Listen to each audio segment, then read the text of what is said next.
ಶಿಡ್ಲಘಟ್ಟ ತಾಲೂಕು ಸಾದಲಿ ಹೋಬಳಿಯ ಪುರಬೈರೇನಹಳ್ಳಿ ಗ್ರಾಮದ survey number 45ರಲ್ಲಿ 1 ಎಕರೆ 30 ಗುಂಟೆ ಮತ್ತು ಸರ್ವೆ ನಂಬರ್ 43ರಲ್ಲಿ 2 ಎಕರೆ ಪ್ರದೇಶದಲ್ಲಿ ಗೋವಿಂದರಾಜು ಎಂಬುವವರು ಕೈಗಾರಿಕಾ ಉದ್ದೇಶಕ್ಕಾಗಿ ಭೂ ಪರಿವರ್ತನೆಗೊಂಡ ಜಮೀನಿನಲ್ಲಿ granite cutting and processing unit ನಡೆಸಲು ಜನರಲ್ ಲೈಸೆನ್ಸ್ ಮತ್ತು ಇಸ್ವತ್ತು ಮಾಡಿಕೊಡಲು ಗ್ರಾಮ ಪಂಚಾಯಿತಿಗೆ ಅರ್ಜಿ ಸಲ್ಲಿಸಿರುತ್ತಾರೆ. ಅದರಂತೆ ಅವರು ಸಲ್ಲಿಸಿದ ಅರ್ಜಿ ಗ್ರಾಮ ಪಂಚಾಯಿತಿ ಸಾಮಾನ್ಯ ಸಭೆಯಲ್ಲಿ ಇಸ್ವತ್ತು ಮತ್ತು ಪರವಾನಗಿ ನೀಡಲು ಅನುಮೋದನೆಗೊಂಡಿರುತ್ತದೆ.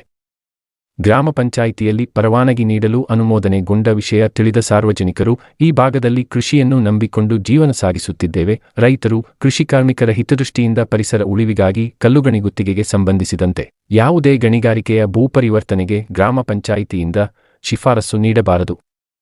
ಅನುಮೋದನೆಗೊಂಡ ಪರವಾನಗಿಯನ್ನು ಮರು ಪರಿಶೀಲನೆ ಮಾಡಬೇಕು ಎಂದು ಸಾರ್ವಜನಿಕರು ಗ್ರಾಮ ಪಂಚಾಯಿತಿಗೆ ಮನವಿ ಸಲ್ಲಿಸಿದರು. ಗ್ರಾಮ ಪಂಚಾಯಿತಿಗೆ ಅಹವಾಲು ಸಲ್ಲಿಸ್ತಾ ಇರೋದು ಒಂದೇ, ಕನ್ಸಿಡರ್ ಮಾಡ್ತೀರಾ ತಿಪ್ಪೆಗೆ ಹಾಕ್ತಾರೆ ನಿಮ್ಗೆ ಬಿಟ್ಟಿರ್ತಕ್ಕಂಥ ವಿಚಾರ. ಇಷ್ಟೂ ಜನ ಬಂದು ತಮ್ಮ ಹತ್ರ ಅಹವಾಲು ಕೇಳ್ಕೊಂತ ಇರೋದಂದ್ರೆ ನಿಮ್ ಭಾಗ ಬುಟ್ಟಿ ಕೇಳ್ತಾ ಇದಾರೆ ಅಂತ ಹೇಳ್ತೀನಿ. ಅಲ್ಲ ಹೇಳ್ತೀನಿ, ಅಲ್ಲ ಅದನ್ನ ನೀವು ಕಾನೂನು ಮೀರಿ ಜನರ ಪರವಾಗಿ ಕೆಲಸ ಮಾಡಿದ್ರೆ ತಪ್ಪಲ್ಲ. ಕಾನೂನು ಇರುತ್ತೆ. ಅಕಸ್ಮಾತ್ 1 ಇಂಚ್ ದಾಟಿ ಕೆಲಸ ಮಾಡಿದ್ರು ತಪ್ಪಲ್ಲ. ಖಂಡಿತವಾಗ್ಲೂ ನೀವೆಲ್ಲ ನೆಮ್ಮದಿಯಾಗಿರ್ತೀರಾ. ಪುನರ್ ಪರಿಶೀಲನೆಗೆ ಹಾಕಿ ಅದನ್ನ ಮಾಡ್ಕೊಡಿ. ಸ್ಟೇ ಮಾಡಿಸೋದು ಅದೆಲ್ಲ ಬಿಡಿ, ಅದು ಬೇಕಾಗಿಲ್ಲ. ಅದೆಲ್ಲ ಸರ್ ಅದೆಲ್ಲ ಮಾಡ್ಬೇಕು ಅಂದ್ರೆ ಹೋಗ್ತಾ ಇದ್ವಲ್ಲ, ತಮ್ಮ ಹತ್ರ ಏನಕ್ಕೆ ಬರ್ಬೇಕಾಗಿತ್ತು? ನೀವು ಇಮಿಡಿಯೇಟ್ ಆಫೀಸರ್ ನಮ್ಗೆ ಇಲ್ಲಿ ಇಮಿಡಿಯೇಟ್ ಕಚೇರಿ, ಇಮಿಡಿಯೇಟ್ ಪ್ರತಿನಿಧಿ, ಇಮಿಡಿಯೇಟ್ ಆಫೀಸ್ ಸಿಗೋದು ನಮ್ಗೆ ಇದು. ಇಲ್ಲೇನ ಸ್ಪಂದನೆ ಇಲ್ದೆ ಮೇಲೆ ಅಲ್ಲೆಲ್ಲ ಹೋಗಿ ಏನ್ ಸಾಧನೆ ಮಾಡಕ್ಕಾಗುತ್ತೆ? ಅಲ್ಲಲ್ಲ ಅದಾಯ್ತು. ಇವಾಗ ತಮ್ಮ ಹತ್ರ ನಾವು ಕೇಳ್ಕೊಳ್ತಾರೋ ಇಷ್ಟೇ, ಒಂದು ಪುನರ್ ಪರಿಶೀಲನೆ ಒಂದು ಸಭೆ ಮಾಡಿ ಆ ಸಭೆಯಲ್ಲೂ ಸಹ ಇಲ್ಲ ಎಲ್ಲರೂ ಎನ್ಮಾಸಾಗಿ ಬಂಡೆ ಪರವಾಗಿ ಹೇಳ್ಬಿಟ್ರೆ ಅದನ್ನು ಬರ್ದು ಕಳಿಸ್ಬಿಡಿ. ನೀವು ನಾನು ನಿಮ್ಮನ್ನ ಯಾವುದೇ ಪಾಯಿಂಟ್ ಅಲ್ಲಿ ನಿಮ್ಮನ್ನ ಅಬ್ಜೆಕ್ಟ್ ಮಾಡ್ತಾ ಇಲ್ಲ. ಯಾವುದೇ ಪಾಯಿಂಟ್ ಅಲ್ಲಿ ನಿಮ್ಮನ್ನ ಅಬ್ಜೆಕ್ಟ್ ಮಾಡ್ತಾ ಇಲ್ಲ. ನಾವು ನಮ್ಮ ಜನ ಇಲ್ಲಿಂದ ಆಯ್ಕೆ ಆಗಿರ್ತಕ್ಕಂಥ ಜನಪ್ರತಿನಿಧಿಗಳನ್ನ ಎಡುಕೊಂಡಿದ್ದಾರೆ, ಅದನ್ನು ಸರಿಪಡಿಸಿಕೊಡ್ಲಿ. ಈ ಅಂತಿಮ ಘಟ್ಟದಲ್ಲಿ ಯಾರೋ ಒಂದು 4-5 ವರ್ಷದ ಹಿಂದೆ ಗೋವಿಂದರಾಜು ಅನ್ನೋರು ಎಂಟ್ರಾಗಿ ಅವರು ಸುಮಾರು 60 ಎಕರೆ ಲೀಸ್ಗೆ ಹಾಕೊಂಡು ಆ ಲೀಸ್ ಸ್ಯಾಂಕ್ಷನ್ಗಳನ್ನ ಎಲ್ಲ ಕೋರ್ಟ್ ಆದೇಶಗಳ ಮೇಲೆ ಮಾಡ್ಕೊಂಡ್ಬಂದಿದ್ದಾರೆ ಅಂತ ಹೇಳ್ತಾ ಇದ್ದಾರೆ. ಅದು ಕೋರ್ಟ್ ಆದೇಶಗಳು ಯಾವ ಥರ ಇದಾವೋ ನನಗೂ ಗೊತ್ತಿಲ್ಲ. ಎಕ್ಸ್ ಪಾರ್ಟಿ ಇರ್ಬೋದು, ಕಂಟೆಸ್ಟ್ ಆಗಿ ಗೆಸ್ಟ್ ಇದ್ದಿರ್ಬೋದು, ಗೊತ್ತಿಲ್ಲ. ಅದು ಇಂಥ ಸಂದರ್ಭದಲ್ಲಿ ಈ ಒಂದು ಕ್ರಷರ್ ಆಗಿದ್ದಲ್ಲಿ ಅವರು ಅಡ್ವಾನ್ಸ್ ಮಿಷನ್ಸ್ ಎಲ್ಲ ತರ್ತಾರೆ, ಕಟಿಂಗ್ ಮಾಡ್ತಾರೆ. ಕಟಿಂಗ್ ಮಾಡಬೇಕಾದ್ರೆ ಸುಮಾರು ಕೆಮಿಕಲ್ಸ್ ಎಲ್ಲ ಉಪಯೋಗಿಸ್ತಾರೆ. ಆ ಕೆಮಿಕಲ್ ಉಪಯೋಗಿಸಿದ ತಕ್ಷಣ ಮಳೆ ಬಿತ್ತು ಅಂದರೆ ಆ ನೀರು ನೇರವಾಗಿ ಹರಿಯೋದು ಬೈರಸಾಗರ ಕೆರೆಗೆ. ಆ ಬೈರಸಾಗರ ಕೆರೆ ಮೇಲೆ ಅವಲಂಬಿತರಾಗಿರ್ತಕ್ಕಂಥ ರೈತರು ಎಷ್ಟು ಜನ ಇದ್ದಾರೆ ಅಂದರೆ ಜರಗಳ್ಳಿ, ಕೊಂಡಾಪುರಹಳ್ಳಿಯಿಂದ ಹಿಡಿದು ಈ ಕಡೆ ಬೈಪನಹಳ್ಳಿ ಅರ್ಧ ಭಾಗದಿಂದ ಹಿಡಿದು ಗಾಣಚಿಂತೆಯಿಂದ ಹಿಡಿದು ತಲಕಾಲ್ ಬೆಟ್ಟ, ದಿಬ್ಬೂರಹಳ್ಳಿ, ಚಿಕ್ಕದಿಬ್ಬೂರಹಳ್ಳಿ ಈ ಎಲ್ಲ ವ್ಯಾಪ್ತಿಯ ಬೋರ್ವೆಲ್ಗಳು ನಡೀತಾ ಇರೋದು ಪುರಬೈರೇನಹಳ್ಳಿ ಕೆರೆ ಇರ್ತಕ್ಕಂಥ ಬೈರಸಾಗರ ಕೆರೆ ಇರ್ತಕ್ಕಂಥ ಕೆರೆ ಸೋರ್ಸ್ ಮೇಲೆ. ಈ ಸಂದರ್ಭದಲ್ಲಿ ಇಂಥ ಒಂದು ಕೆಮಿಕಲ್ಲು ನಮ್ಮ ಕೆರೆ ಸೇರಿದ್ದೇ ಆಗಿರ್ತದೆ. ಖಂಡಿತವಾಗಲೂ ನಮ್ಮ ಬೋರ್ಗಳು ಕೆಟ್ಟೋಗ್ತವೆ, ಕಲುಷಿತ ಆಗ್ತವೆ. ನಾಳೆ ದಿನ ಸಾಮಾನ್ಯರು ಯಾರು ಬದುಕೋಕ್ಕಾಗೋದಿಲ್ಲ, ಜೀವ ಜಂತುಗಳು ಸಹ ಬದುಕೋಕ್ಕಾಗೋದಿಲ್ಲ. ಆ ಕೆರೆಯಲ್ಲಿ ನೀರು ಕುಡಿತಕ್ಕಂಥ ವಿಷಯುಕ್ತ ನೀರನ್ನು ನಾವು ಕುಡಿಬೇಕಾಗುತ್ತೆ. ಹಾಗಾಗಿ ಇದ್ರ ಪರವಾಗಿ ಇದಕ್ಕೆ ವಿರುದ್ಧವಾಗಿ ಇಷ್ಟೆಲ್ಲ ವಿಚಾರ ಇದ್ದರೂ ಸಹ ಇವತ್ತು ಸಡನ್ನಾಗಿ ಗ್ರಾಮ ಪಂಚಾಯತಿಗೆ NOC ಆಗ್ತಾಯಿಲ್ಲ. ಗ್ರಾಮ ಪಂಚಾಯತಿಯಲ್ಲಿ ಏನು ಈ ಭಾಗದಲ್ಲಿ ಸಾಮಾನ್ಯ ಜನರಿಂದ ಆಯ್ಕೆಯಾಗಿ ಬಂದಿರತಕ್ಕಂಥ ಜನಪ್ರತಿನಿಧಿಗಳು ಅದ್ರ ವಿರುದ್ಧವಾಗಿ ಕೆಲಸ ಮಾಡಬೇಕಾಗಿತ್ತು. ಆದರೆ ಮೆಜಾರಿಟಿ ತಗೊಂಡು, ಕೆಲವರು ವಿರೋಧ ಕೆಲವರು ಪರ ಮಾಡಿ ಮೆಜಾರಿಟಿ ತಗೊಂಡು ಇವತ್ತು ಅವರಿಗೆ ಲೈಸೆನ್ಸ್ ಇಶ್ಯೂ ಮಾಡತಕ್ಕಂಥ ನಿರ್ಧಾರ ತಗೊಂಡಿದ್ದಾರೆ. ಆದರೆ ಶಾಸಕರ ಅಣತಿ ಮೇರೆಗೇನೋ ಇನ್ನೇನೋ ಅದನ್ನು ಫಾರ್ವರ್ಡ್ ಮಾಡಿದಿರ ಪೆಂಡಿಂಗ್ ಇಟ್ಕೊಂಡಿದ್ದಾರೆ. ಇವತ್ತು ನಾವು ಗ್ರಾಮ ಪಂಚಾಯತಿಯವ್ರನ್ನ ರಿಕ್ವೆಸ್ಟ್ ಮಾಡ್ತಾ ಇರೋದು ಏನು ಅಂದರೆ, ಅವ್ರು ಗೊತ್ತಿದ್ದ ಎಡವಿರ್ಬೋದು, ಅದೇನು ತಪ್ಪು ಮಾಡಿದ್ದಾರೆ ಸದಸ್ಯರು ಅಂತ ನಾನು ಹೇಳ್ತಾ ಇಲ್ಲ, ಎಡವಿರ್ಬೋದು ವಿಚಾರ ಕೊರತೆಯಿಂದ. ಇಷ್ಟೆಲ್ಲ ತೊಂದರೆಗಳು ಈ ಭಾಗದ ಜನಕ್ಕೆ ಆಗೋಂಗಿದ್ರೆ ರೆವಿನ್ಯೂನೇ ಆದಾಯನೇ ಮುಖ್ಯ ಅಂತ ಯಾವತ್ತೂ ಕನ್ಸಿಡರ್ ಮಾಡಬಾರ್ದು. ಆರೋಗ್ಯಕ್ಕಿಂತ ಆದಾಯ ಯಾವುದೂ ಇಲ್ಲ. ಮೊದಲನೇದಾಗಿ ನಾವು ಹಗಲು ರಾತ್ರಿ ದುಡಿದು ಕಷ್ಟಪಟ್ಟು ಸಂಪಾದನೆ ಮಾಡಿರ್ತಕ್ಕಂಥ ಹಣ, ಆರೋಗ್ಯ ಕೆಡಿಸ್ಕೊಂಡು ಸಂಪಾದನೆ ಮಾಡಿರ್ತಕ್ಕಂಥ ಹಣ, ಆ ಹಣ ಖಂಡಿತವಾಗ್ಲೂ ನಮ್ಮ ಆರೋಗ್ಯ ವಾಪಸ್ ತಂದುಕೊಡೋದಿಲ್ಲ. ಆ ಒಂದು ಪಾಯಿಂಟ್ನ ಗಮನದಲ್ಲಿಟ್ಕೊಂಡು ದಯವಿಟ್ಟು ಗ್ರಾಮ ಪಂಚಾಯತಿಯವರು ಇವತ್ತು ಮರುಪರಿಶೀಲನೆ ಸಭೆ ಕರೆದು ಅದಕ್ಕೆ ವಿರುದ್ಧವಾಗಿ ಒಂದು ರೆಸಲ್ಯೂಷನ್ ಮಾಡಿ ಕಳಿಸ್ಕೊಡಿ ಅಂತ ಒಂದು ಮನವಿ ಕೊಟ್ಟಿದ್ದೀವಿ. ಅವ್ರು ಗ್ರಾಮ ಪಂಚಾಯತ್ ಮುಂದೆ ಏನು ಕ್ರಮ ತಗೊತಾರೆ ಅಂತ ಕಾದು ನೋಡಬೇಕಾಗಿದೆ. ಕಾದು ನೋಡಿದ್ಮೇಲೆ ನಾವು ಶತಾಯಗತಾಯ ನಾವು ಯಾರೂ ಆ ಗೋವಿಂದರಾಜು ಅವರು ಸಾವಿರಾರು ಕೋಟಿಗಳ ಒಡೆಯ, ಅವ್ರನ್ನ ಹೊಡೆಯುವಂಥ ಶಕ್ತಿ ಇಲ್ಲಿ ಯಾರಿಗೂ ಇಲ್ಲ. ಆದ್ರೂ ಸಹ ಇದು ಹಾಗೆ ಹೋಯ್ತು ಇನ್ನೇನು ಆಯಿತು ಅಂದಾಗ ಅವತ್ತು ನಮ್ಮ ಮನೆಯಲ್ಲಿ ಗೋವಿಂದರಾಜು ಡಿಸ್ಕಷನ್ ಬಂದಾಗೂ ಸಹ ಅವತ್ತು ಹಂಗೆ ಹೇಳಿದೆ, ನಾವ್ಯಾರು ನಿಮ್ಮನ್ನು ಹೊಡೆಯೋ ಶಕ್ತಿ ನಮಗಿಲ್ಲ. ಆದರೆ ಅಲ್ಲೊಬ್ಬಳು ತಾಯಿ ಎಲ್ಲರೂ ಕಾಪಾಡ್ತಾ ಇದ್ದಾಳೆ. ಖಂಡಿತವಾಗ್ಲೂ ನೀನು ಹೊಡಿತಾರೋದು ಆಯಮ್ಮನಿಗೆ ದಯವಿಟ್ಟು ಎಚ್ಚರಿಕೆಯಿಂದ ಇರು, ಬೇಡಪ್ಪ ನಿನಗೆ ಸಾವಿರಾರು ಕೋಟಿ ಇದೆ, ನಿನಗೆ ಇದೆಲ್ಲ ಲೆಕ್ಕಕ್ಕಿಲ್ಲ, ನೆಶಕ್ಕಿಂತ ಕಮ್ಮಿ ನಿಂಗಿದು, ಬೇಡ ಅಂತ ಎಷ್ಟು ರಿಕ್ವೆಸ್ಟ್ ಮಾಡಿಕೊಳ್ಳು ಆಗಲಿಲ್ಲ. ಕೊನೆಗೆ ದೇವ್ರು ಇದ್ದಾರಣ್ಣ ಅಂತ ಎದ್ದೋದ್ರು. ಆಯಿತು, ಅವರು ದೇವ್ರಿದ್ದಾನೆ ಅಂದರೆ ದೇವರು ನಿಧಾನಕ್ಕನ್ನ ಸತ್ಯದ ಪರವಾಗಿ ಇರ್ತಾನೆ ವಿನ ಕೆಟ್ಟದ ಪರವಾಗಿ ನಿಲ್ಲೋದಿಲ್ಲ ಅಂತ ಭರವಸೆ ಭಕ್ತಿ ನಮಗಿದೆ. ಅದೇ ಥರ ಆಗುತ್ತೆ ಅಂತ ಭಾವಿಸಿದ್ದೀವಿ. ಇವಾಗ ಶತಾಯಗತಾಯ ಈ ಭಾಗದ ಜನಗಳ ಸಾಮಾನ್ಯ ಜೀವನ ಏನು ಇವಾಗ ಆರೋಗ್ಯವಾಗಿ ಜೀವನ ನಡೆಸ್ಕೊಂಡಿದ್ದಾರೋ ಅದನ್ನು ಮುಂದುವರಿಸುವಂಥ ಪ್ರಯತ್ನಗಳು ಎಲ್ಲ ಅಧಿಕಾರಿಗಳು ಮತ್ತು ಜನಪ್ರತಿನಿಧಿಗಳ ಕಡೆಯಿಂದ ಆಗಲಿ ಅಂತ ಆಶಿಸ್ತಾ ಈ ಒಂದೆರಡು ಮಾತನಾಡ್ತೀನಿ. ನಾನು ಈ ಗ್ರಾಮ ಪಂಚಾಯತಿ ದಿಬ್ಬುರಳ್ಳಿ ಸದಸ್ಯರು. ಈಗ ನಮ್ಮ ಪ್ರಾಂತ್ಯದಲ್ಲಿ ಪುರಬೇರನಹಳ್ಳಿಯಲ್ಲಿ ಗಣಿಗಾರಿಕೆ ನಡೀತಾ ಇದೆ. ಇದು ಹೇಳ್ದಂಗೆ ಸುಮಾರು ಒಂದು 70-80 ವರ್ಷಗಳಿಂದ ಪುರಾತನ ಕಾಲದಿಂದಲೂ ನಡೀತಾ ಇದೆ. ಆವಾಗ ಎತ್ತು ಬಂಡಿಗಳಲ್ಲಿ ಬರ್ತಾ ಇತ್ತು. ಮತ್ತು ಕಾಲಕ್ರಮೇಣ ಬರ್ತಾ ಮತ್ತು ಗಾಡಿಗಳು ಬಂತು, ಟ್ರ್ಯಾಕ್ಟರ್ಗಳು ಬಂತು, ಮತ್ತು ಲಾರಿಗಳು ಬಂತು. ಮತ್ತು ಈಗ ಏನು ಬ್ಲಾಸ್ಟಿಂಗ್ ಮಿಷಿನರೀಸ್ ಎಲ್ಲ ಬಂದಿದೆ. ಬ್ಲಾಸ್ಟಿಂಗ್ ಮಿಷಿನರೀಸ್ ಹೋಲ್ಗಳು ಹಾಕೋದು, ಬ್ಲಾಸ್ಟಿಂಗ್ ಮಾಡಿ ಅಲ್ಲಿ ಕಲ್ಲು ಗಣಿಗಾರಿಕೆ ಅನಧಿಕೃತವಾಗಿ ಇಲ್ಲಿಗಲ್ ಆಗಿ ಮಾಡ್ತಾಯಿದ್ದಾರೆ. ಇಷ್ಟು ಅದರಲ್ಲಿ ಯಾವುದೇ ಈಗ ಹೇಳ್ದಂಗೆ 70-80 ವರ್ಷದಿಂದ ಗಣಿಗಾರಿಕೆ ಮಾಡಿರೋದು ಇದುವರೆಗೂ ಅಥೆಂಟಿಕೇಟ್ ಅಧಿಕೃತವಾಗಿ ಯಾವುದೇ ಒಂದು ಲೀಸ್ ಪಡೆದಿಲ್ಲ. ಅಲ್ಲಿ ಸುಮಾರು ಗೋಮಾಳ ಬಂದು 400 ಚಿಲ್ಲರೆ ಎಕರೆ ಇದೆ. 400 ಚಿಲ್ಲರೆ ಎಕರೆಯಲ್ಲಿ ಈಗ ಅವ್ರು ಮಾಡ್ತಾ ಇರೋ ಪ್ರದೇಶ, ಇದುವರೆಗೂ ಮಾಡ್ತಾ ಇರೋ ಪ್ರದೇಶದು ಹೆಚ್ಚು ಕಮ್ಮಿ ಒಂದು 80-100 ಎಕರೆ ಇರುತ್ತೆ. ಅಂಥ ಪ್ರದೇಶದಲ್ಲಿ 80 ವರ್ಷದಿಂದನೂ ಇದುವರೆಗೂ ಒಂದು ಲೀಸ್ ಮಾಡಿಲ್ಲ. ಸರ್ಕಾರಕ್ಕೆ ಯಾವುದೇ ಒಂದು ಲಾಭದಾಯಕ, ಸರ್ಕಾರಕ್ಕೆ ಯಾವುದೇ ಒಂದು ಇದು ಕಟ್ಟಿಲ್ಲ, ಸೆಸ್ ಕಟ್ಟಿಲ್ಲ, ಲೀಸ್ ಅಮೌಂಟ್ ಕಟ್ಟಿಲ್ಲ, ಪಂಚಾಯತಿಗೂ ಯಾವುದೇ ಒಂದು ವರಮಾನ ಇಲ್ಲ. ಇವರು ಅಲ್ಲಿ ಕೆಲ ಹಿತಾಸಕ್ತಿಗಳು, ಅದರಲ್ಲೆಲ್ಲ ಇಲ್ಲಿ ಬಂದಿರೋರೆಲ್ಲ ಬಡವರು, ಅವರೆಲ್ಲ ಅವ್ರಿಗೆ ಸಂಬಂಧ ಇಲ್ಲ. ಅವ್ರು ಯಾವುದೋ ಒಂದು ದುರುದ್ದೇಶದಿಂದ ಅವ್ರಿಗೇನೋ ಒಂದು ಆಮಿಷ ಒಡ್ಡಿ ಕರ್ಕೊಂಬಂದಿದ್ದಾರೆ. ಅದರಲ್ಲಿ ಸತ್ಯವಾಗಿ ಹೇಳ್ತೀವಿ, ನಾವು ಒಂದು ಮಾತಾಡ್ತಾ ಇರೋದು ನಿಜ. ಇದರಲ್ಲಿ ಎರಡನೇ ಮಾತಿಲ್ಲ. ಏನಾದರೂ ಇದ್ದರೆ ಕ್ವಶನ್ ಮಾಡಲಿ, ನಾವು ಆನ್ಸರ್ ಮಾಡ್ತೀವಿ.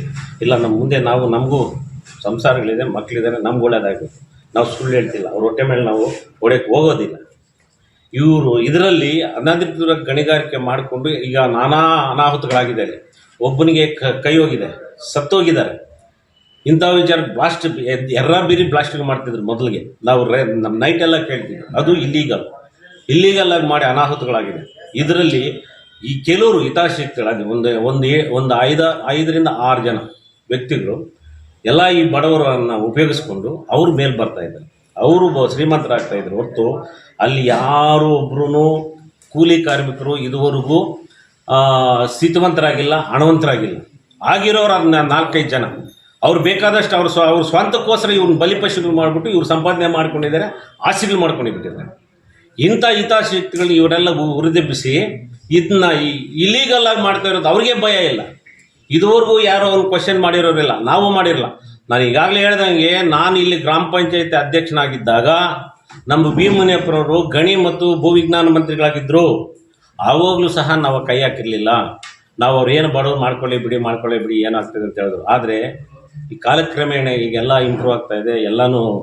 ಎಲ್ಲ ಆಧುನಿಕ ವಿಧಾನದಲ್ಲಿ ಇವ್ರು ಹಿಂದಿನ ವರ್ಷ ಹಿಂದೆ ಮಾಡ್ದಂಗೆ ಹೋದರೆ ಇದಾಗೋದಿಲ್ಲ. ಈಗ ಈ ವಿಚಾರದಲ್ಲಿ ಒಂದು ವಿಚಾರ ಹೇಳ್ಬೇಕಾಗುತ್ತೆ. ಹಿಂದೆ ನಮ್ಮೂರಿನ ದೊಡ್ಡ ಮನುಷ್ಯರು ಏನು ಕಲ್ಲು ಕುಡ್ರ ಸಂಘ ಅಂತ ಮಾಡಿದ್ರು. ಅದನ್ನ ಅಸ್ತಿತ್ವಕ್ಕೆ ತಗೊಂಬಂದು ಅದನ್ನು ವರ್ಷ ರಿನ್ಯೂ ಮಾಡಿ ಏನು ನಮ್ಮ ರಾಯಲ್ಟಿ ಕಟ್ಕೊಂಡು ಹೋಗಿದ್ರೆ ಅದು ಏನು ಅವ್ಯವಸ್ಥೆ ಆಗ್ತಿರ್ಲಿಲ್ಲ. ಅವ್ರಿಗೆ ಏನು ಆಥರೈಸ್ ಆಗಿ ಅವ್ರ ಕೆಲಸ ಮಾಡ್ಕೊಳ್ಳೋಕ್ಕೆ ಕೂಲಿ ಕಾರ್ಮಿಕರು ಕಲ್ಲು ಗಣಿಗಾರಿಕೆ ಮಾಡ್ಕೊಂಡು ಅದು ಹೋಯ್ತು. ಎರಡನೇದು ಮೊನ್ನೆನೂ ಆಯ್ತು, ಲೀಸ್ ಆಯ್ತು. ಇಲ್ಲಿ ಲೀಸ್ ಆದಾಗ ಅದನ್ನು ಕಲ್ಲು ಕುಟುಂಬ ಸಂಘ ಅದನ್ನು ಅಸ್ತಿತ್ವಕ್ಕೆ ಬರಲಿಲ್ಲ, ಹೋಯ್ತು, ಅದನ್ನು ಮಾಡಲಿಲ್ಲ. ಈಗ ಕಾನೂನಾತ್ಮಕವಾಗಿ ಈಗ ಎಲ್ರಿಗೂ ಗೊತ್ತಿರೋ ವಿಚಾರ, ಯಾರು ಗೋವಿಂದರಾಜ್ ಅನ್ನೋರು ಇದೇ ಸರ್ವೆ ನಂಬರ್ ಪುರ್ಬೈನಲ್ಲಿ ಸರ್ವೆ ನಂಬರ್ಲಿ 2013ರಲ್ಲಿ ಅವ್ರ ಅಪ್ಲಿಕೇಶನ್ ಹಾಕಿರೋರು ಗೊತ್ತಿಲ್ಲ ನಮಗೆ. ಅವ್ರು ಲೀಸ್ ಮಾಡ್ಕೊಂಡು ಬಂದಿರೋದು ಗೊತ್ತಿಲ್ಲ. ಅವ್ರು ಏನೇನು ಪ್ರೋಸೆಸ್ 2013ರಿಂದ ಈ ತನಕನೂ ಅವರು ಎಲ್ಲ ಕಾನೂನಾತ್ಮಕವಾಗಿ ರೆಕಾರ್ಡ್ ಕ್ಲೀನಾಗಿ ಬಿಲ್ಡಪ್ ಮಾಡಿಕೊಂಡು ಅವರು ಲೀಸ್ ಎಲ್ಲ ಮಾಡ್ಕೊಂಡು ಬಂದಿದ್ದಾರೆ. 63 ಎಕರೆಗ ಏನೋ ಮಾಡ್ಕೊಂಡು ಬಂದಿದ್ದಾರೆ. ಅದಕ್ಕೂ ನಮ್ಗೆ ಸಂಬಂಧ ಇದೆ.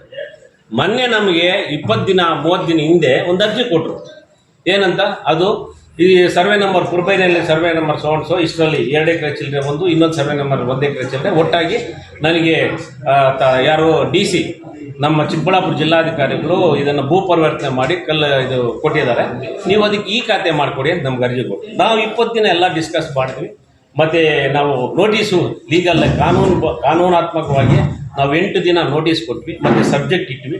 ಸಬ್ಜೆಕ್ಟ್ ಇಟ್ಟಾಗ ಅಲ್ಲೇನಾಯಿತು, ಅವರು ನಮಗೆ ಹೇಳಿದ್ರು ಏನು ನಾವು ಅವರು ಅವ್ರನ್ನೂ ಕರೆಸಿ ವಿಚಾರ ಮಾಡಿದ್ವಿ.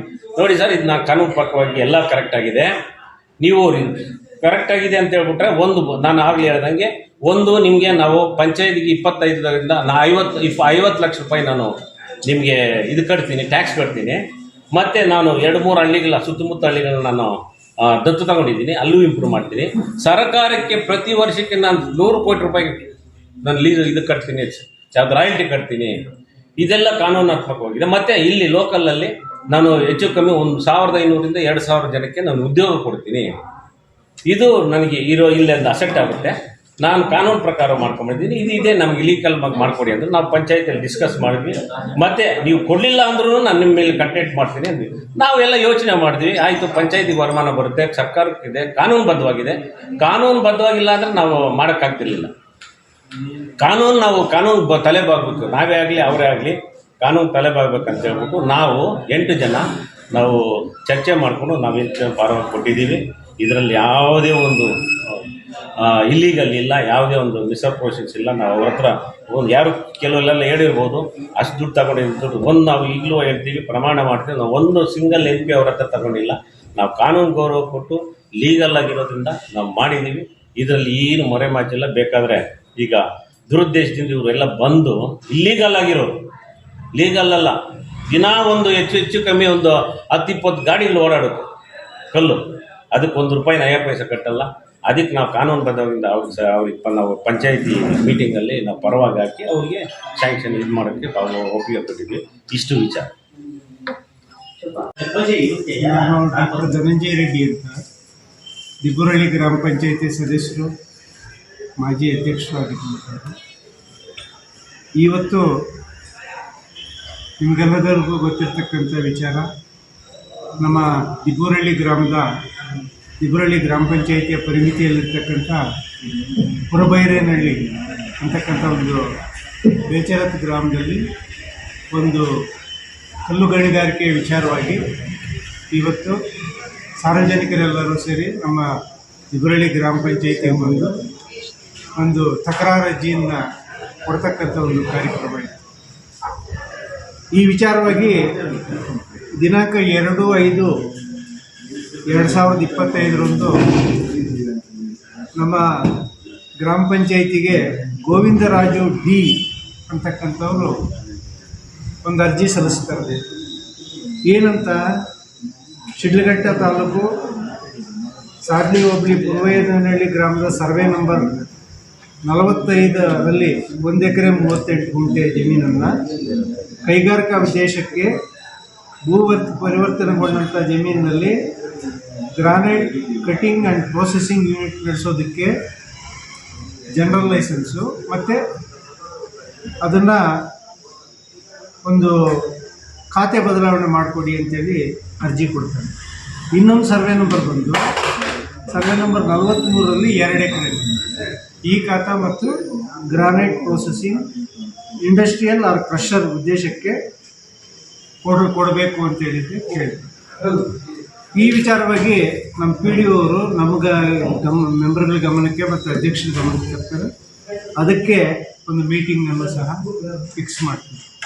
ಆ ಮೀಟಿಂಗಲ್ಲಿ ಈ ಒಂದು ಏನು ಕಲ್ಲು ಗಣಿಗಾರಿಕೆ ವಿಚಾರವಾಗಿ ಪರವಾನಗಿ ನೀಡತಕ್ಕಂಥ ಒಂದು ವಿಚಾರದಲ್ಲಿ ಸಾಕಷ್ಟು ಚರ್ಚೆಗಳಾಗ್ತದೆ. ಎಲ್ಲೇನಾಗುತ್ತೆ ಅಂತಂದರೆ ಒಂದು ವರ್ಗ ಇವಾಗ ನಾವು ಸೇರ್ಕೊಂಡು 6 ಜನ ಇದ್ರ ವಿರುದ್ಧವಾಗಿ ನಾವು ಬೇಡ ನಮ್ಮ ಪ್ರಾಂತ್ಯದಲ್ಲಿ ಅಂತಕ್ಕಂಥ ಒಂದು ನಿಲುವನ್ನು ವ್ಯಕ್ತಪಡಿಸ್ತೀವಿ. ನಾವು ಸಾರ್ವಜನಿಕರ ಒಂದು ಆರೋಗ್ಯ ಮತ್ತು ಇದು ಪರಿಸರ ಮಾಲಿನ್ಯ ಆಗ್ತದೆ ಅಂತಕ್ಕಂಥ ಒಂದು ದೃಷ್ಟಿಯಲ್ಲಿ ಇಟ್ಕೊಂಡು ನಾನಾಗಿರ್ಬೋದು, ನಮ್ಮ ಅಧ್ಯಕ್ಷರು, ಉಪಾಧ್ಯಕ್ಷರು, ಇನ್ನೊಂದು 3 ಸದಸ್ಯರು ನಾವೆಲ್ಲ ವಿರೋಧ ಮಾಡ್ತೀವಿ. ಇನ್ನೊಂದು ಪಕ್ಷಕ್ಕೆ ಸೇರಿರ್ತಕ್ಕಂಥ ಸದಸ್ಯರು ಅವ್ರದ್ದೇ ಆದಂಥ ಒಂದು ವಾದವನ್ನು ಮಂಡನೆ ಮಾಡ್ತಾರೆ. ಅವರು ನಮಗೆ ಇಲ್ಲಿ ಅನ್ಎಂಪ್ಲಾಯ್ಮೆಂಟ್ ಜಾಸ್ತಿ ಇದೆ, ಅನ್ಎಂಪ್ಲಾಯ್ಮೆಂಟ್ ಏನು 1500 ಜನಕ್ಕೆ ಕೆಲಸ ಸಿಗ್ತದೆ, ಮತ್ತು ಇದು ಪಂಚಾಯಿತಿಗೆ ಮತ್ತು ಸರ್ಕಾರದ ಬೊಕ್ಕಸಕ್ಕೆ ರೆವಿನ್ಯೂ ಬರ್ತದೆ ಅಂತಕ್ಕಂಥ ಒಂದು ವಾದವನ್ನು ಅವ್ರು ಮಂಡನೆ ಮಾಡ್ತಾರೆ. ಯಾವಾಗ ಐಕ್ಯತೆ ಬರಲ್ವೋ ನಮ್ಮ ಪಿ ಡಿ ಅವರು ಅದನ್ನ ಮತಕ್ಕೆ ಹಾಕ್ತಾರೆ. 6 ಜನ ಪರವಾಗಿ 8 ಜನ ವಿರುದ್ಧವಾಗಿ ಮತ ಹಾಕ್ತೀವಿ. 8 ಜನ ಹಾಕಿದ್ರಿಂದ ಬಹುಮತದಿಂದ ಅದನ್ನು ಅಂಗೀಕಾರ ಮಾಡ್ತೀವಿ. ಇವತ್ತು ಇದನ್ನು ತಿಳಿದಂಥ ಏನೇಳೋ ಈ ನಮ್ಮ ಪಂಚಾಯಿತಿಯಲ್ಲಿರ್ತಕ್ಕಂಥ ಸುತ್ತಮುತ್ತಲಿನ ಗ್ರಾಮಸ್ಥರು, ರೈತರು, ಆಮೇಲೆ ಈ ಕಲ್ಲು ಕುಟ್ಟಿಗೆ ಜೀವನ ಮಾಡ್ತಕ್ಕಂಥವರೆಲ್ಲ ಇಲ್ಲಿ ಬಂದಿದ್ವಿ. ಈ ವಿಚಾರದಲ್ಲಿ ನಾನು ಒಂದು ಸ್ಪಷ್ಟೀಕರಣ ಕೊಡೋಕ್ಕೆ ಹೇಳ್ತೀನಿ. ಒಂದು, ನಾವು ಇಲ್ಲಿ ನಮ್ಮ ಪಂಚಾಯಿತಿಯಲ್ಲಿ ನಮ್ಮ ಗೋವಿಂದರಾಜು ಅವ್ರಿಗೆ ಬಂಡೆ ಮಾಡಿಕೊಡಿ ಅಂತೇಳಿ ನಾವು ಯಾವುದೇ ಒಂದು ಅಧಿಕೃತ ಜ್ಞಾಪನಾ ಪತ್ರವನ್ನು ನಾವು ಯಾವತ್ತೂ ಸಹ ನಮ್ಮ ಗ್ರಾಮ ಪಂಚಾಯಿತಿಗೆ ಕೊಟ್ಟಿಲ್ಲ. ಇವತ್ತು ನಮಗೆ ಡಿ ಸಿಯಿಂದ ಮತ್ತು ನಮ್ಮ ತಹಶೀಲ್ದಾರಿಂದ ಕನ್ವರ್ಷನ್ ಆಗಿ ಅದು ಏನಂತ ಇಂಡಸ್ಟ್ರಿ ಕಮ್ ಕ್ರಷರ್ ಅಂಥೇಳಿ ಒಂದು ಕನ್ವರ್ಷನ್ ಆಗಿ ನಮ್ಮ ಹತ್ರ ಈ ಫೈಲ್ ಬರೋವರೆಗೂ ನಮಗೆ ಈ ಗಣಿಗಾರಿಕೆ ಬಗ್ಗೆ ನಮಗೆ ಗೊತ್ತೇ ಇಲ್ಲ. ಇವತ್ತು ಆ್ಯಕ್ಚುಲಿ ಎಲ್ಲ ಹಂತದಲ್ಲೂ ಈ ಒಂದು ಪ್ರೋಸೆಸ್ ನಡೆದಿದೆ. ಎಲ್ಲರೂ ಮಾಡಿ ಇವತ್ತು ಗೆಜೆಟಲ್ಲಿ ಅನೌನ್ಸ್ ಆಗಿ ಇವತ್ತು ನಮ್ಮ ಹತ್ರ ಬಂದಿರತಕ್ಕಂಥದ್ದು.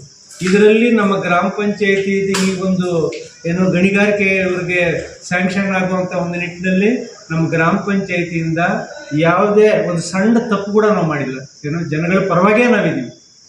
ಇವತ್ತು ಸರ್ಕಾರದಿಂದ ಅವರು ಕಾನೂನಾತ್ಮಕವಾಗಿ ಮಾಡ್ಕೊಂಡು ಬಂದಿದ್ದಂಥ ಸಂದರ್ಭದಲ್ಲಿ ಸಂದರ್ಭದಲ್ಲೂ ಕೂಡ ಸಹ ನಾವು ಅದನ್ನು ವಿರೋಧ ಮಾಡಿದ್ವಿ.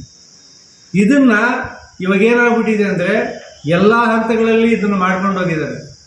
ಯಾರ ಹಂತಗಳಲ್ಲಿ ಇವ್ರಿಗೆಲ್ಲ ಏನೇಳಿ ಇವರು ಹೋರಾಟ ಮಾಡೋದೇನೋ ಅಥವಾ ಇವ್ರಿಗೆ ತಿಳುವಳಿಕೆ ಇಲ್ಲದೇನೋ ಆಗಿದ್ರು ಸಹ ಯಾವ ಆಫೀಸಲ್ಲಿ ಅದನ್ನು ಏನೋ ಗಣಿಗಾರಿಕೆ ಮಾಡೋದಕ್ಕೆ ಅವರು ಕಾನೂನಾತ್ಮಕವಾಗಿ ಮಂಜೂರು ಮಾಡಿದ್ದಾರೆ, ಆ ಆಫೀಸ್ಗಳ ಹತ್ರ ಎಲ್ಲ ಹೋಗಿ ಮಾತಾಡದೆ ಇವತ್ತು ಅನಗತ್ಯವಾಗಿ ನಮ್ಮ ದಿಬ್ಬುರಳ್ಳಿ ಗ್ರಾಮ ಪಂಚಾಯಿತಿಗೆ ಒಂದು ಮಸಿ ಬೆಳೀತಕ್ಕಂಥ ಒಂದು ನಿಟ್ಟಿನಲ್ಲಿ ಇವತ್ತು ಇಲ್ಲಿ ಬಂದಿದ್ದಾರೆ.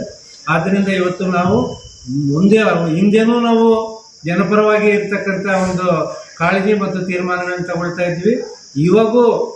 ಇವತ್ತು ನಾವೇನೇ ತಪ್ಪು ಮಾಡದೇ ಇದ್ರೂ ಒಂದು ಗ್ರಾಮ ಪಂಚಾಯಿತಿ ಇವತ್ತು ಇವರು ಬಂದಿದ್ದಾರೆ.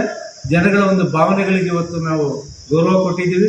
ಅವ್ರು ಕೊಟ್ಟಿರ್ತಕ್ಕಂಥ ಮನವಿಯನ್ನು ಸ್ವೀಕಾರ ಮಾಡಿದ್ದೀವಿ. ಅದನ್ನು ಮೇಲಧಿಕಾರಿಗಳಿಗೆ ನಾವು ಸಲ್ಲಿಸ್ತೀವಿ. ಅವ್ರು ಕೊಡ್ತಕ್ಕಂಥ ನಿರ್ದೇಶನದ ಆಧಾರದ ಮೇಲೆ ಜನಗಳಿಗೆ ನ್ಯಾಯ ಕೊಡಿಸ್ತಕ್ಕಂಥ ಒಂದು ತೀರ್ಮಾನ. ನಾನು ದಿಬ್ಬುರಳ್ಳಿ ಗ್ರಾಮ panchayat P D O Ramesh ಅಂತ, ಇವರು ನಮ್ಮ ಅಧ್ಯಕ್ಷರು, ಇವರು ನಮ್ಮ ಸದಸ್ಯರು, ಮಾಜಿ ಅಧ್ಯಕ್ಷರು, ಎಲ್ಲ ನಮ್ಮ ಸದಸ್ಯರು. ಸೊ ಇವತ್ತಿನ ದಿನ ನಮ್ಮ ಗ್ರಾಮ ಪಂಚಾಯಿತಿಯಲ್ಲಿ ನಮ್ಮ ಕುರುಬೈರನಹಳ್ಳಿಯಲ್ಲಿ ಒಂದು ಕಲ್ಲು ಬಂಡೆ ಇದೆ. ಅದರ ಬಗ್ಗೆ ಗೋವಿಂದರಾಜ್ ಅಂತಕ್ಕಂಥವರು ಕನ್ವರ್ಷನ್ ಮಾಡಿಸ್ಕೊಂಡು ಗ್ರಾಮ ಪಂಚಾಯಿತಿಗೆ ಈ ಖಾತೆ ಮತ್ತು ಜನರಲ್ ಲೈಸೆನ್ಸ್ ಕೊಡಿ ಅಂತ ಹೇಳಿದ್ರು. ಅದನ್ನು ನಮ್ಮ ಸಾಮಾನ್ಯ ಸಭೆಯಲ್ಲಿಟ್ಟು ನಾವು ಮಂಡನೆ ಮಾಡಿ ವಿಚಾರ ಎಲ್ಲ ಸದಸ್ಯರು ತಿಳಿಸಿದಾಗ ಅದರಲ್ಲಿ ಇರ್ತಕ್ಕಂಥ 14 ಜನ ಪ್ರೆಸೆಂಟ್ ಆಗಿದ್ರು. 14 ಜನ ಏನು ಪ್ರೆಸೆಂಟ್ ಆಗಿದ್ರು ಅದರಲ್ಲಿ 8 ಜನ ಆಗ್ಬೋದು ಅಂತ ಹೇಳ್ಬಿಟ್ಟು ಉತ್ತರ ಕೊಟ್ಟರು. ಇನ್ನು 6 ಜನ ಬೇಡ ಅಂತ ಹೇಳ್ಬಿಟ್ಟು ಕೊಟ್ಟರು. ಆ ಪ್ರಕಾರ ನಾವು ರೆಸಲ್ಯೂಷನ್ ಮಾಡಿ ನಮ್ಮ ಹತ್ರ ಇದೆ. ಈಗ ಈ ಪುರಬೈರನಹಳ್ಳಿ ಸುತ್ತಮುತ್ತ ಇರ್ತಕ್ಕಂಥ ಗ್ರಾಮಸ್ಥರು ಇವತ್ತಿನ ದಿನ ನಮ್ಮ ಗ್ರಾಮ ಪಂಚಾಯತಿಗೆ ಒಂದು ಅರ್ಜಿಯನ್ನು ಅಲ್ಲಿ ಈ ಥರ ಅವರು ಗ್ರಾನೈಟ್ ಕಾಮಗಾರಿ ಮಾಡೋದ್ರಿಂದ ನಮಗೆಲ್ಲ ತೊಂದರೆ ಆಗ್ತದೆ ಅಂತಕ್ಕಂಥ ವಿಷಯವನ್ನು ಅರ್ಜಿ ಮೂಲಕ ತಿಳಿಸಿದ್ರು. ಆ ಅರ್ಜಿ ನಾವು ತಗೊಂಡಿದ್ದೀವಿ.